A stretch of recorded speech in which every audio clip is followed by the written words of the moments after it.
श्री स्वामी समर्थ. जीवन ना भविष्यात आहे ना भूतकाळात आहे, जीवन तर या क्षणी वर्तमान काळात आहे. स्वामी समर्थांच्या सुंदर विचाराने आजच्या व्हिडिओला सुरुवात झाली आहे. त्यामुळे निश्चितच आजचा हा दिवस तुमचा चांगला जाणार आहे. तसेच तुमच्या जीवनामध्ये येणारा प्रत्येक क्षण स्वामींच्या कृपेमुळं आनंदी जाणार असणार आहे, तसेच स्वामीमय असणार आहे. श्री स्वामी समर्थ. स्वामी भक्तांनो, आता तुम्हाला तुमच्यासमोर 2 मोदक दिसत आहे. त्यापैकी तुम्ही एक मोदक तुमच्या मनात धरा आणि त्याप्रमाणे आता आपण एक मोदक वाईज आपण पाहूया की स्वामी समर्थ आपल्याला काय संदेश देऊ इच्छितात. आता ज्यांनी 1 नंबरचा मोदक निवडला आहे त्या भक्तांसाठी स्वामी काय संदेश देऊ इच्छितात ते आता आपण जाणून घेऊयात. जे झाले ते चांगलेच झाले, जे होत आहे ते चांगलेच होत आहे आणि जे होणार आहे तेही चांगलेच होणार आहे. बाळा, तू घाबरू नकोस, तुझ्या कर्मावरती विश्वास ठेव, स्वामींवरती विश्वास ठेव. मन अशांत आहे आणि त्याला नियंत्रित करणे कठीण आहे, पण विशिष्ट अभ्यासाने मनाला वश करता येते. मनाच्या शांतीशिवाय या जीवनात कोणतीच मोठी संपत्ती नाही. कोणताही माणूस जन्माने नाही तर त्याच्या कर्माने महान होत असतो. त्यामुळं तुम्ही आपले कर्म सुधारण्याचा प्रयत्न करा, तुमचे कर्म महान करा. फळाची इच्छा न ठेवता काम करणे हे तर खरे कर्म आणि ईश्वरचरणी समर्पित तोच खरा धर्म. आपण आपले प्रत्येक कार्य हे ईश्वराच्या चरणी समर्पित म्हणूनच केले पाहिजे, ईश्वराची आज्ञा मानूनच केले पाहिजे. जेव्हा माणसाच्या गरजा बदलतात तेव्हा माणसाची बोलण्याची पद्धतसुद्धा बदलते. माणूस गरजेप्रमाणे बोलत असतो. ज्याप्रमाणे तुमची गरज जर असेल, जास्त असेल, तर त्याप्रमाणे तुमची बोलण्यामध्ये प्रेमळता दिसून येते. जर तुम्हाला कुठल्या गोष्टीची गरज नसेल तर तुमच्या बोलण्यामध्ये उद्धटपणा दिसून येतो. शांत राहण्यापेक्षा दुसरं कोणतंच मोठं उत्तर नाही आणि माफ करण्यापेक्षा दुसरी कोणतीच शिक्षा नाही. सतत संशय घेणारा माणूस या जगात नाही तर कुठेच आनंदी राहू शकत नाही. तो जगाच्या कुठल्याही पाठीवरती, कुठल्याही कानाकोपऱ्यात गेला तरी तो सुखी होऊ शकत नाही. जर मनाला नियंत्रित केलं नाही तर शत्रू समान काम करेल. त्यामुळं आपलं मन हे आपल्या हातामध्ये, आपल्या मनाचा जो लगाम आहे तो नेहमी आपल्या हातात असला पाहिजे. जर तो आपल्या हातात नसेल तर आपलं कुठलंही कार्य हे अधुरच होईल, कारण की मन हे वाऱ्याप्रमाणे कुठंही भटकत असतं. कोणीच आपल्या कर्मापासून पळून जाऊ शकत नाही, कारण कर्माचे फळ तर भोगावेच लागते.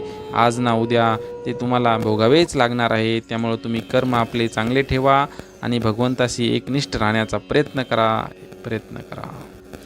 माणूस त्याच्या विश्वासाप्रमाणे असतो. जसा विश्वास ठेवतो तसेच त्याचे व्यक्तिमत्व बनते. माफ करणं आणि शांत राहणं शिकाल तर तुमची अशी ताकद येईल की डोंगर स्वतः तुम्हाला रस्ता बनवून देईल.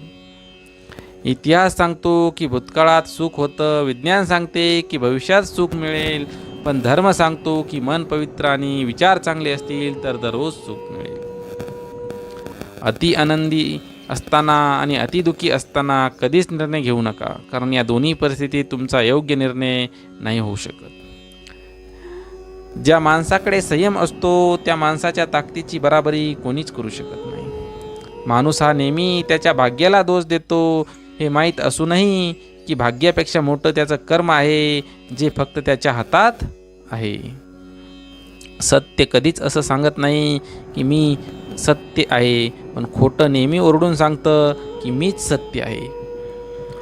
ज्याचा परिणाम चांगला तेच चांगले कर्म असते नव्हे तर चांगले कर्म तेच ज्याचा उद्देश वाईट नसतो. पृथ्वीवर जसे ऋतू बदलतात तसंच माणसाच्या आयुष्यात सुखदुःख येत असतात. त्यामुळं सुखदुःख आले तरीही ते आपल्याला ताठ मानेनं आपल्या मनाला धीर देऊन त्यांना सामोरं जायचं असतं, कारण की जीवनामध्ये हे सुखदुःखही येतच असतात. ज्याप्रमाणे ऋतू बदलतात त्याप्रमाणे जीवनामध्ये सुख आणि दुःख ही 2 ऋतू आहेत, ते नेहमी बदलत असतात. ते माणसाच्या कर्मावरती अवलंबून असतात. जेव्हा माणूस त्याच्या कामात आनंद शोधतो तेव्हा त्याला पूर्णत्व येते. इंद्रिय आणि जाणीवेतून निर्माण होणारा आनंद नेहमीच दुःखाला कारणीभूत ठरतो. तुझं माझं, छोटं मोठं असे भेद मनातून काढून टाका, मग सगळं तुमचं आहे आणि तुम्ही सर्वांचे आहात. प्रेमाचा अर्थ आहे सेवा करणं आणि सेवा करणं म्हणजेच सतत आनंदी असणं. जी गोष्ट तुम्हाला आवडत नाही ती दुसऱ्यांसाठी कधीच करू नका. माणसाचे हृदय पवित्र असेल तर त्याचे प्रेम बाहेरूनही पाजरू लागते. आणि स्वामी नेहमी अशा भक्तांच्या पाठीशी उभे राहतात, अशा भक्तांना साथ देतात, अशा भक्तांवरती येणाऱ्या संकटांना परतवून लावतात. आणि शेवटी स्वामी सांगतात, बाळा तू घाबरू नकोस, मी तुझ्या पाठीशी आहे, मी सदैव तुझ्या पाठीशी आहे, मी सदैव तुझ्या पाठीशीच राहणार. श्री स्वामी समर्थ.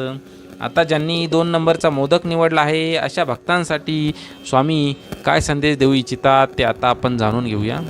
अशा भक्तांसाठी स्वामी सांगतात, कृष्णासाठी राधेनं प्रेमपत्र लिहिलं, पूर्ण पत्रात फक्त कृष्णाचं नाव लिहिलं. याप्रमाणे तुम्ही आपलं कार्य केलं पाहिजे. आपल्या कार्यावरती तुम्ही एकनिष्ठ राहिलं पाहिजे. आपल्या भगवंताच्या चरणाशी तुम्ही एकनिष्ठ राहिलं पाहिजे. जेव्हा तुम्ही ईश्वरावर खरे प्रेम करता तेव्हा तुम्ही कोणत्याही गोष्टीवर बिना संशय प्रेम करू लागता. त्यामुळं जीवनात शांती हवी असेल तर नेहमी संतुलित जीवन जगा. कारण आनंद आणि शांती त्यांनाच मिळते जे सर्व इच्छांपासून दूर, कोणतीच अपेक्षा न बाळगता अहंकाराशिवाय काम करत असतात. परित्रणाय साधूनां विनाशाय दुष्कृत्यं धर्मसंस्थापनार्थाय संभवामि युगे युगे. कर्म वेदास्ते फलुषु कदाचन कर्मफलतेजो षडोपचारता. कारण की कर्मावर माणसाचा अधिकार आहे, मात्र फळ कधीच मिळणार हे त्याच्या हातात नाही. कर्माचे फळ कर्मातच असल्यामुळे माणसाने फळाची अपेक्षा न ठेवता काम करत राहावे. श्री स्वामी समर्थ. सतत विषयाचा विचार केल्यामुळं माणूस विषयाबाबत आसक्त होतो, ज्यातून त्याच्या मनात कामना म्हणजेच इच्छा निर्माण होते. कामना पूर्ण न झाल्यास त्याच्या मनात त्याबद्दल क्रोध निर्माण होतो. तुम्ही लक्ष्यापासून दूर एखाद्या अडथळ्यामुळे नाही जात तर तुमचे लक्ष कमजोर असते अथवा स्पष्ट नसते. त्यामुळं तुम्ही तुमचं ध्येय लक्ष स्पष्ट ठेवा. त्यामुळं तुम्हाला त्यापर्यंत पोहोचण्यासाठी कधीच अडथळा येणार नाही. यश मिळवण्याचा एकमेव मार्ग म्हणजे आत्मनियंत्रण.